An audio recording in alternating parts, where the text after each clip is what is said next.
I grew up in a little white house on a backwoods country road, 5 minutes outside the city, the part of the city where the niggas be at. What? I went to school with him. And I heard Tom say, yeah, that nigga whack, that nigga ain't hood, ain't real, ain't shit. He ain't no real nigga. They was talking about me. On bus rides home.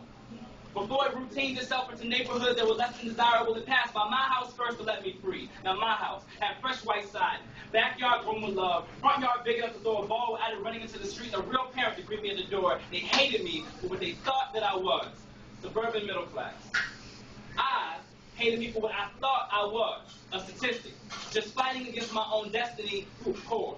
6 inside of a 2-bedroom house, my mama, my grandmama's mama, my auntie, my brother, me. Food didn't require money all the time. It required speed, moxie, and occasionally an extra pair of eyes. My brother despised what we were too. 2 blacks who fuck with the races we live next to, just not nigga enough to be black. We roam streets like aromas. My brother will overcompensation like his favorite cologne. As much as I wanted to be just like my brother, I could not shake how bad I felt, man. What's good, nigga? I rebelled. I boycotted liquor, never smoked. My style reeked in the midst of black and mild and Dutchess. I smelled like broken stereotypes, but I was just like them.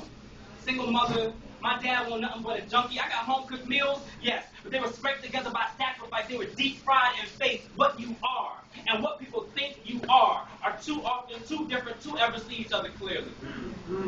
Now, clearly, assumptions give birth, but only to stillborns as long as you remember to create your existence. I was not what they thought I was, but I wasn't what I wanted to be either. Stuck between crack and a hard place. Selling rocks don't sound that hard, but I couldn't do it. Couldn't scoop that load of pushing products off my stoop to some stupid high school students. You were only a product of your environment. Should you allow your environment to produce your choices? I chose to choose and change my life, and that choice alone gave life to my change. I changed lanes to drive slow, because I thought where speeding through life would get you. Crash landing in the middle of nowhere close to where you wanted to be. Know who you are.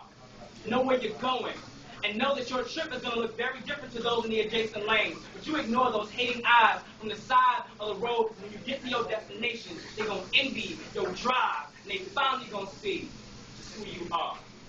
All right.